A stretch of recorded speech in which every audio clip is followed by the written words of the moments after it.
and okay, so without waiting, we're going to go in this order. So, sorry, where is Nada BEAINY? Okay, please, the stage is yours, and you're going to present about Design for Change, Bâtisseurs des possibles. Is that right? Exactement. Yeah, sure. Right. Thank you. So we are Design for Change, DFC, an international organization that believes in building the ICANN mindset in every child, because children are not the future, they're the now. And we do this by integrating a simple first-step design thinking framework within the curriculum: fear, imagine, do, share. Since then, children have been amazing us with simple, cost-efficient, and innovative solutions to complex issues. Can you imagine a group of few classmates stopping child marriage in their own school and then bringing that solution to the national level? Well, Design for Change has been tackling SDGs, and its curriculum has been integrated within the world's largest lesson.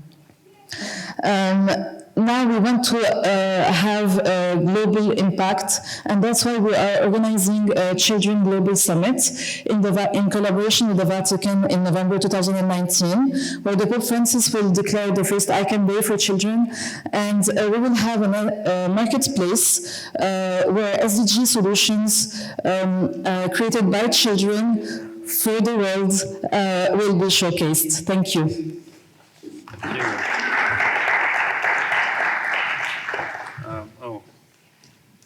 Okay, my phone. Oh.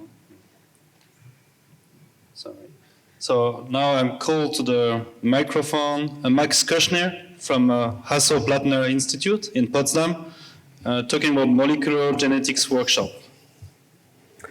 Hi everyone, I'm Max. So in recent years, information has become really available to everybody, but this type of information really makes it hard for people to distinguish between facts and opinions. Some people actually treat scientific evidence as opinions no better than other information that they encounter on the web. This is because science is often served to people not on the right plate and not with the right side dish. So it's very complex for people who just ignore it and proceed to scroll on their Facebook page or whatnot. For this reason, I started BAWA. It's an innovation hub for biology, for life sciences in Israel, meant to bring non-scientists around the life sciences.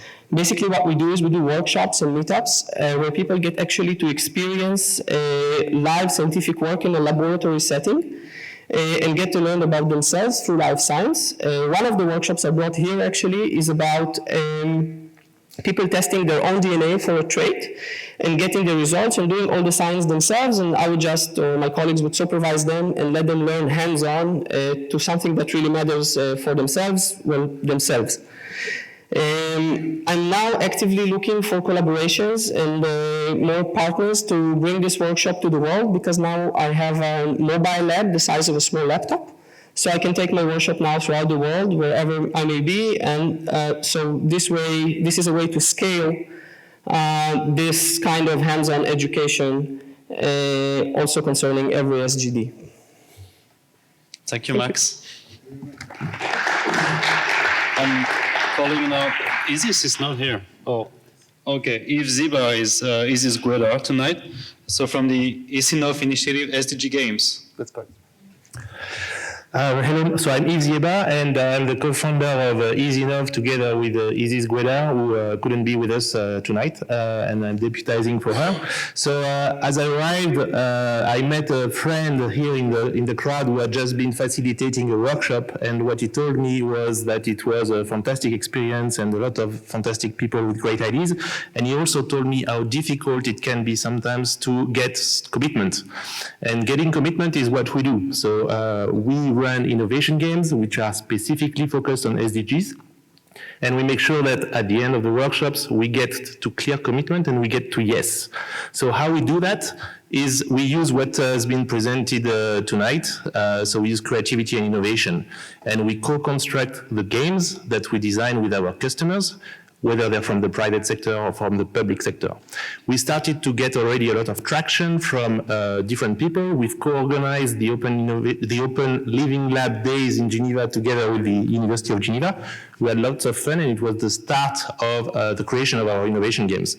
Then we went on and we started to win some challenges with the Nordic EDGE contest.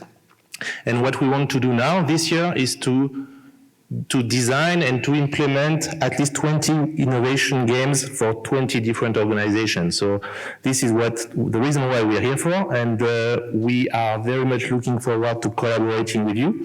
As my colleague Isis couldn't be with us tonight, she spent the whole night designing a little video for you. So if you go to YouTube and you search for the Issynov YouTube channel, you're going to be able to see a 1-minute video which can show you the kind of things we do on SDGs. Thank you very much. Thank you, Yves. This phone works?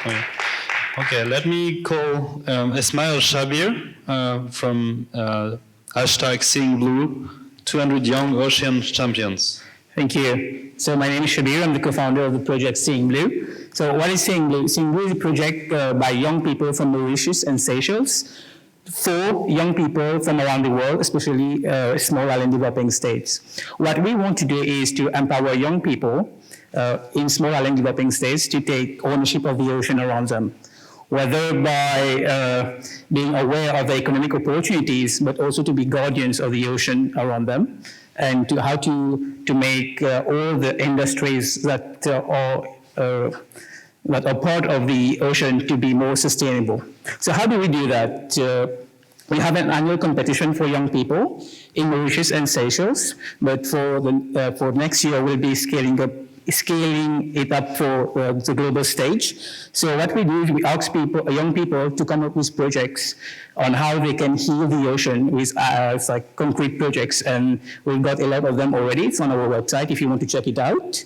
And we do that also by experiential learning. So we are training a group of young people to be scuba divers so that they can be active observers of the ocean. So they go deep inside, deep down the ocean, and they are actually collecting waste, plastic waste from there and doing an audit.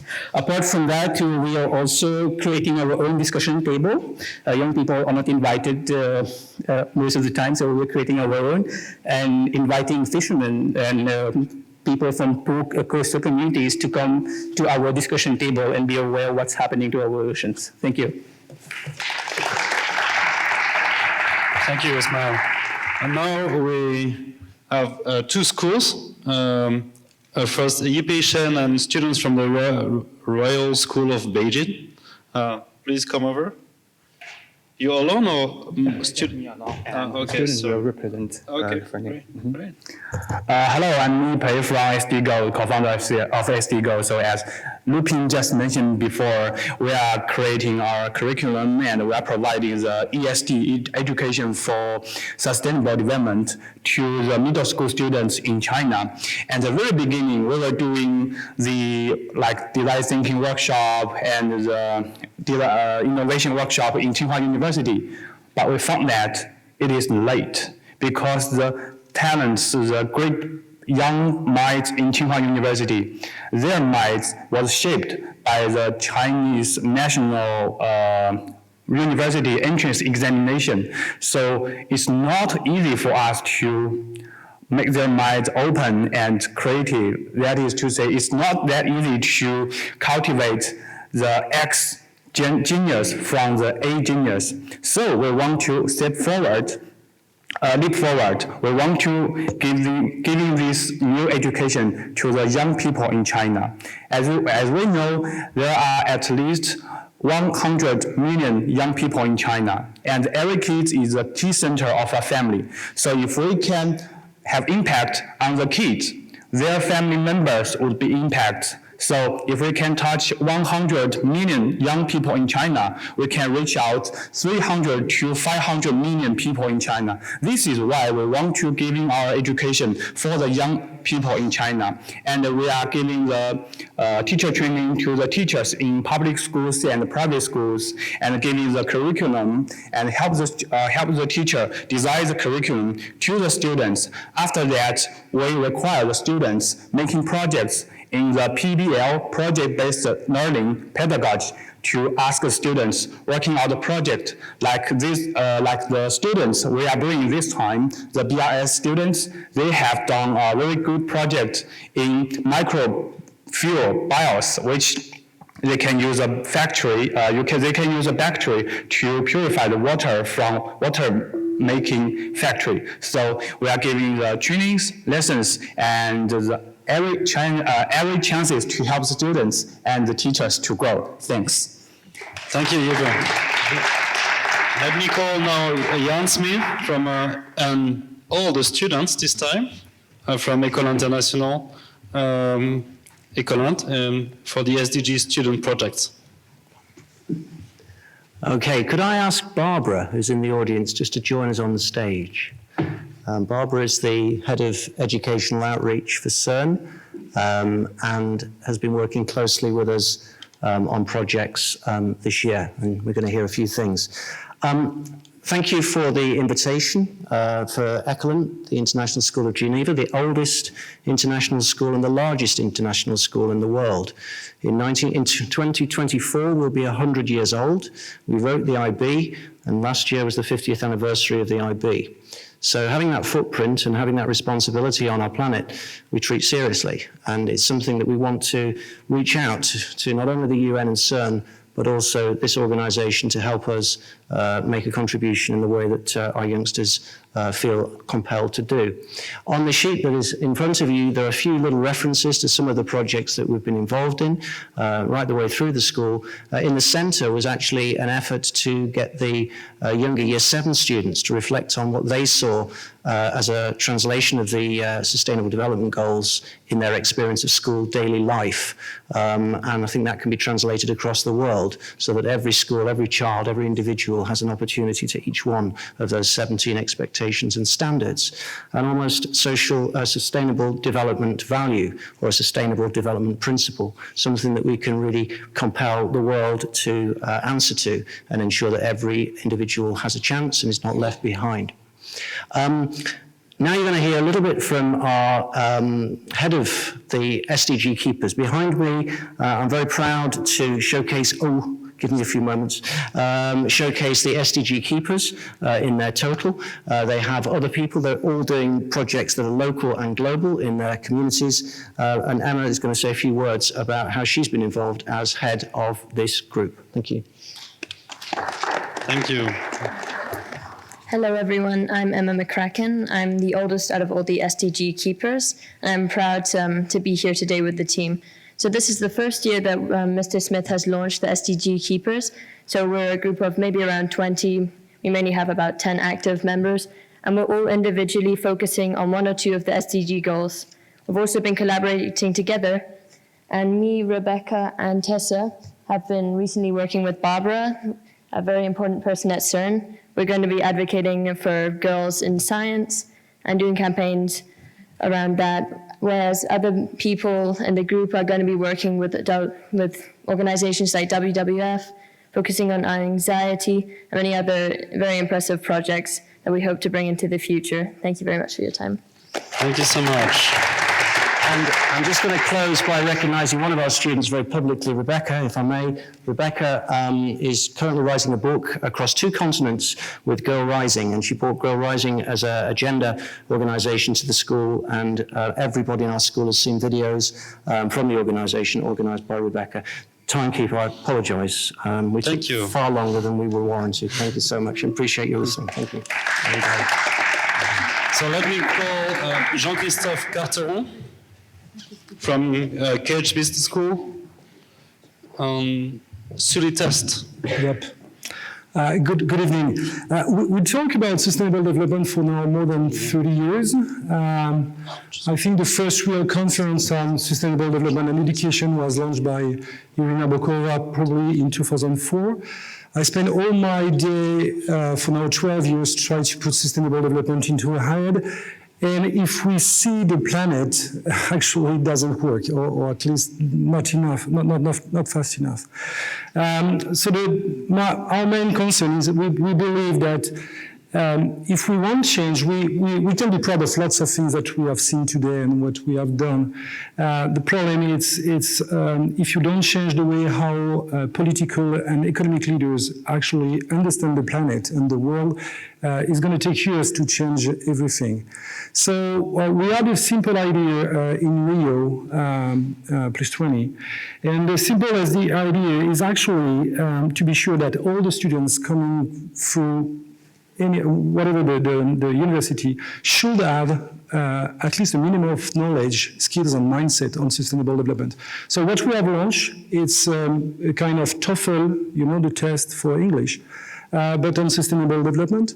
And it's actually 30 international questions, 20 national questions, plus some modules made by UN agency, like the one that we're going to launch in 2 months in Nairobi with UNEP on circular economy.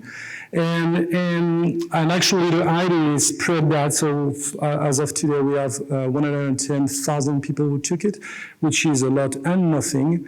So our goal is to reach at least 1 million people per year. And so if you want to play and to invite your students to take the test, or your staff or your faculty, it's free, you're welcome. If you want to use the data provided by the Sulitest, it's free. And if you even want to improve the test and bring some new questions, and because we need a lot of data, you're welcome to. Thank you. Thank you very much. Let me now call Harry Anderson from EPFL Extension. Thanks very much. Welcome. Bonjour tout le monde. Hello everyone. Groet miteinander. My name is Harry Anderson and I work for the EPFL Extension School. And I know that we're all very eager to get outside and to enjoy some refreshments, so I won't take much of your time. But I want to tell you about one small way that EPFL is innovating in the sphere of online education, specifically in the Extension School, which is somewhat like a MOOC provider, except that we support our students by providing them with video chat calls with the instructors, as well as a very active Q&A forum. And I really do mean that we've innovated since we've started, because as you all may know, if you've tried going through a MOOC of your own, the success rate or the completion rate of MOOCs is typically less than 20%. Whereas in the year since we started, we actually enjoy a success rate of about 70% with our students. And we are teaching courses on data science and machine learning, as well as web application development. We also have foundational courses in data science and the internet. And since we started 1 year ago, we've continued to launch courses, and we have several more launching this year. So if you're all interested in upskilling your own skills, or if you work for organizations that are also interested in upskilling their people, then I invite you to check out our website at exts.epfl.ch and see what we have to offer. Thank you very much. Thank you, Harry. So someone remind me that, or actually Julia remind me that I skipped 2%. So let me call Taha BAWA from Goodwall. Sorry for that. A bit of chaos sometimes is good. Hello, my name is Taha. I'm the co-founder of Goodwall. Goodwall is positioned as the professional development network for the next generation. Our vision is to help young talent navigate the future of earning and learning while maximizing their potential and hopefully impacting society positively. We started off by helping high school students to build up their first resume and connect, leveraging photos and videos to their peers, to mentors, to role models, whether they be athletes, activists, or artists, and get in front of scholarships and colleges. We grew with them through college, connecting them to internships and then first jobs, and now we're continuing this journey in the young professional space. So we're a mobile-first platform with over a million students using it. We've raised around 15 million in funding and are now operating with partner organizations and companies on 4 continents. And so we're constantly looking for for organizations to work with and companies to work with. So today, our major focus is on underrepresented groups. So we started off in particular with girls in tech, girls in STEM, and then other socioeconomic or ethnic backgrounds that are having trouble breaking through certain specific verticals, like life sciences, healthcare, financial services, and as I mentioned, technology. So that's it. Thank you for having me. Thank you very much. So, still catching up, a third high school, Tony Young from the Beijing Royal School, who was a participant of the Ferney-Voltaire model, the United Nations. Thank you. Ferney is a student-run annual conference held at Yipei. It lasted for 3 days, and I'm the one talking because it's student-run, and they're all in the school because it's Monday. So, yeah, and I am actually from Beijing Rural School, from the group. Can't find it, and I participated in the SDGo competition. We made ourselves the microbial fuel cell, and we won the competition, so we were invited. So Ferney actually invited 50 schools from 29 countries. There were about 150 students who were participating, and actually we were being delegates of countries that we are not coming from. For example, I was the honorable delegate of Luxembourg, and we talked on SDG issues, SDG goals, and I was on reduce waste. And we have lobbying, debating, we made amendments to our resolutions, and finally we vote for our amendments to pass. And yeah, that's pretty much about it. Thank you. Thank you very much. Thank you. Let me now call Salomé Moran and Yusra Akinis from IESEC Switzerland for SDGs education at IESEC. Yes. Hello everyone. So we are IESEC. IESEC is the largest student organization in the world. We are in 126 countries, and our aim is to develop leadership in youth through exchanges. I will let Salome explain a little bit about our exchanges program. So, as Yusra said, the core of IESEC are the exchanges, and the main exchange we have is a volunteer experience abroad.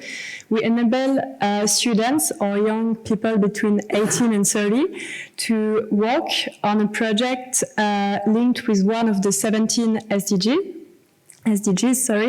So every project is created by a local committee of IESEC abroad, in general in collaboration with a local NGO, so it's responding to the local needs.